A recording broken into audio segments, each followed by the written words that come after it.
This video is sponsored by Skillshare. Learn more about Skillshare and the exclusive offer they have for our viewers at the end of the video. Ever since the Israeli victory during the wars of 1948 and 1956, the Arab coalition, led by Egypt, Syria and Jordan, was eager to change the situation in the region by defeating Israel. Both sides understood that the conflict was far from over and were preparing for the next stage of confrontation.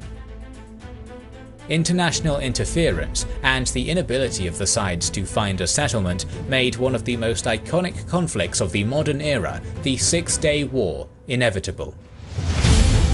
On May 13, 1967, the Soviet Union falsely informed Egypt about the concentration of 11 to 13 brigades of the Israeli Defense Forces with an intent to strike Syria.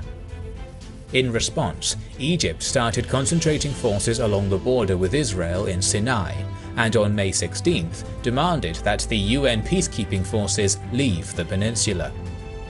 At the same time, Israel refused the request of the UN to deploy the UNEF on their side of the border.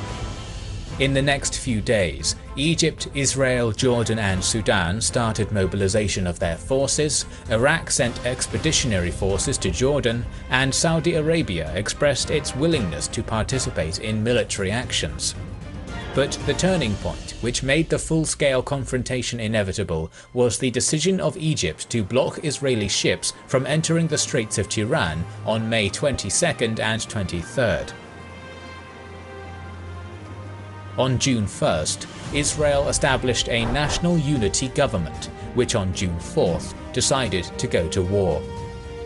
The Arab coalition of Egypt, Jordan and Syria had an advantage over Israel in deployed troops with 240,000 against 100,000, in tanks with 2,504 against 800, and in aircraft with 957 against 300.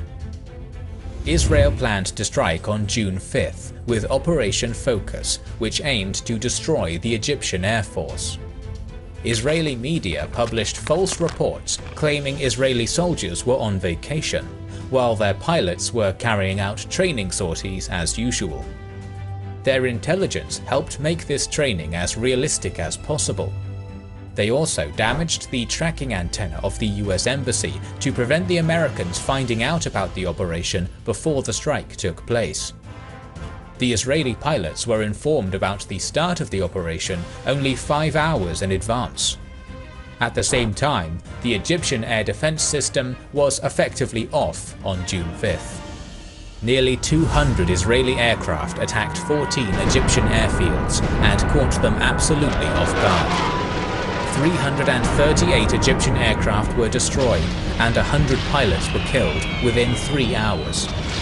The Jordanian and Syrian air forces attacked Israel in retaliation at 11 AM on June 5th. The response of the Israeli Air Force was to attack their airfields, which led to the destruction of all 28 Jordanian, 53 Syrian and 10 Iraqi planes. Operation Focus was a decisive success. Israel lost only 19 planes in this operation and guaranteed its total air dominance for the rest of the war. The ground war was taking place on 3 fronts: the Sinai front, the Jordanian front, and the Syrian front. On the Sinai front, the Egyptian forces consisted of 7 divisions, 4 armoured, 2 infantry, and 1 mechanized infantry. Egypt had 100,000 troops and 900 to 950 tanks in the Sinai, so Israel concentrated 3 divisions consisting of 6 armoured, 1 infantry, 1 mechanized infantry and 3 paratrooper brigades for a total of 70,000 men and 700 tanks along this front. Israel's plan was to catch the Egyptians off guard by attacking simultaneously with airstrikes, and attacking through the northern and central routes in the Sinai Peninsula instead of the central and southern routes used during the Sinai War. On the 5th of June at 7:50 AM, the northernmost Israeli division, consisting of 3 brigades and commanded by Major General Israel Tal, started its advance towards Arish through Gaza with an aim to encircle Khan Yunis, while the paratroopers were ordered to take Rafah. Initially, the Egyptians offered little resistance, since their intelligence concluded that this was a diversion rather than a main attack. However, soon resistance against the 60th Armoured Brigade ramped up. This did not stop the Israeli forces from reaching the Khan Yunis railway junction in 4 hours. Afterwards, the IDF advanced on Sheikh Zayed and defeated fierce Egyptian resistance thanks to air domination. The road to Arish was open, and by 8 AM on the 6th of July, elements of the 79th Armoured Battalion and the 7th Brigade entered the suspiciously quiet city. Suddenly the Egyptians started firing from the balconies and windows, and there was a heavy battle going on for control of the city. The IDF was only able to take full control of the city after reinforcements were sent. The northernmost division then split into 2 parts. One of them continued the advance on the Suez Canal, while the second group turned south and captured Bir Lafan and Jabal Libni. Further south, on the 6th of June, the 14,000-man, 150-tank-strong Israeli 38th Armoured Division under Major General Ariel Sharon was confronted by the Egyptian 2nd Infantry Division under Major General Saadi Naguib, consisting of 16,000 troops and 90 tanks. Israel successfully advanced towards Abu Aghaila. The paratroopers landed behind Egyptian positions and sowed enough confusion to weaken the artillery of the Egyptian defense, which opened the way for the IDF to capture Katef. It was followed by a fierce close tank battle, which ended in an Israeli victory, with 40 Egyptian and 19 Israeli tanks destroyed. The Egyptian forces in Sinai were still largely intact, but their field marshal, Abd el-Hakim Amr, panicked and ordered the retreat of all units from Sinai after hearing about the fall of Abu Aghaila. This order did not elaborate on the sequence and manner of the retreat, which only decreased the defensive capabilities of the Egyptian troops. During the following days, the IDF continued its advance westward and inflicted heavy losses on the Egyptians. Despite episodic heavy resistance by the Egyptians, as in Bin Gefgafa, the napalm bombing by Israeli aviation and the uncontrolled retreat weakened the morale of the Egyptian troops. Instead of catching retreating Egyptians, the IDF decided to capture 3 passes from Sinai to the Egyptian mainland and face the Egyptian troops there. Although the IDF was not able to stop all the Egyptian troops from crossing, these passes became a killing ground, with 10,000 Egyptians being killed in one day alone. The capture of Sinai was completed by the fall of Sharm el-Sheikh on June 7th and Ras Sudah on June 8th. On June 9th, the UN Security Council achieved armistice between both sides. Israel wanted to avoid confrontation with Jordan and Syria before defeating Egypt, but the offers of neutrality to Jordan were rejected, as the Egyptian President Nasser persuaded King Hussein of Jordan that Egypt had an advantage against Israel. On the morning of the 5th of June, both sides started to fire, but Israel attempted a last-gasp attempt to avoid confrontation with Jordan by passing its message requesting peace through the UN representative, Bull. King Hussein countered that it was too late, and the Jordanian Air Force was already on the way. Jordanian and Iraqi aviation started shelling Israeli-controlled West Jerusalem, which caused 16 military and 20 civilian casualties, with 900 buildings damaged.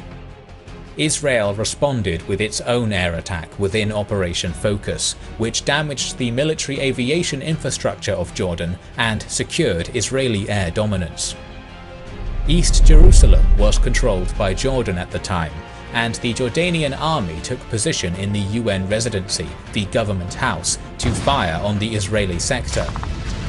The Jerusalem Brigade's Reserve Battalion 161 of Israel took the government house despite heavy losses and forced the Jordanians to retreat to Bethlehem. Later on that day, Israel encircled eastern Jerusalem with the Jerusalem Brigade from the south and the mechanized Harel Brigade and 55th Paratroopers Brigade from the north. A fierce battle took place for Ammunition Hill. Jordanian resistance was so strong that the IDF lost all but 2 of their attacking officers and achieved the goal only after 4 hours. The 55th Paratroopers Brigade afterwards drove eastwards, reaching Mount Scopus and defeating the other Jordanian positions around the American colony. Towards the evening of June 5th, the mechanized Harel Brigade succeeded in taking Latrun and Ramallah. Also, the 163rd Infantry Battalion secured Abu Tor and cut the old city from Bethlehem and Hebron. On June 7th, the Israeli Minister of Defense, Moshe Dayan, ordered the IDF to enter the old city, despite reservations and concerns by the Israeli government. The fighting was conducted solely by the paratroopers out of fear of destruction of holy sites. The IDF took control of the old city with little resistance. Judea, Hebron, Bethlehem, and Nablus were also captured by the IDF on June 7th. Remnants of the Jordanian army fell back into Jordan. Israel was victorious on this front as well. Syria also believed Nasser about Egypt's early success in the conflict and sent its aviation to attack Galilee. This attack was intercepted by Israeli aircraft. A minor ground attack was also attempted by the Syrians, hoping to capture the water plants at Tel Dan, Dan, and Shia Yashuv. This was repulsed by the IDF as well. Israeli air domination, lack of communication by Syrian units, and tanks being too wide for bridges were among the causes of the unsuccessful attack of the Syrians. This caused them to abandon any attempts to make ground offensives on Israel, and airstrikes were chosen as their method instead. However, on the evening of June 5th, Israel struck Syrian airfields as part of Operation Focus, destroying 2/3 of the Syrian air force and forcing the rest out of the conflict. The Israeli leadership was unsure whether to attack Syria or not. On one hand, Syria was using the Golan Heights to shell Israel. On the other hand, it would have been a literally uphill battle against a fortified enemy. But intelligence about weakened positions of Syria in general, and in Golan Heights in particular, led Dayan to order an offensive on Golan without government authorization. The Israeli offensive started with airstrikes, which severely damaged the defensive infrastructure and morale of the Syrian army. The 8th Armoured Brigade, led by Colonel Albert Mandler, advanced into the Golan Heights from Givat Haim. Heavy fighting in unfavourable terrain led to numerous casualties on both sides, but with the help of their aircraft, the IDF ultimately captured the Zora, Kala, and Ein Fit fortresses. In the central sector, the Israeli 181st Battalion captured the strongholds of Dardara and Tel Hilal after fierce fighting. By the evening of June 9th, Israel reached the plateau, which allowed reinforcements to join them. By dawn, Israel had 8 brigades ready for an assault on the second line of defences. Soon, a ceasefire was negotiated around the so-called Purple Line. By the 11th of June, all military actions stopped. Up to 983 Israelis, 15,000 Egyptians, 700 Jordanians, and 2,500 Syrians were killed in action. Israel gained a huge victory. It seized the Gaza Strip, the Sinai Peninsula, the west bank of the Jordan River, including East Jerusalem, and the Golan Heights. About 1 million Arabs were placed under Israel's direct control in the newly captured territories. The Israeli victory came as a result of more efficient military leadership, better preparation of troops, and intelligence. But the Six-Day War was by no means the last conflict, and merely 6 years later, the confrontation escalated into another war. The sponsor of this video, Skillshare, is the premier online learning community with more than 22,000 classes that teach videography, productivity, photography, and more.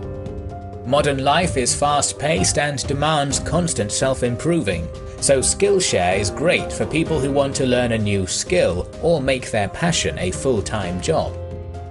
If you are planning to create a YouTube channel, Skillshare is the place to start. It has more than 500 courses teaching After Effects, ranging from the basics to courses that can surprise even advanced users. Premium membership begins around $10 a month, but for the first 300 people to sign up with the link in the description, you can get 2 months of Skillshare for free. These spots typically go quite quickly, so make sure to get in there. We are planning to make more videos on Modern Warfare, so be sure that you are subscribed to our channel. Gratitude to our Patreon supporters and YouTube sponsors who make the creation of our videos possible. This is the Kings and Generals channel, and we will catch you on the next one.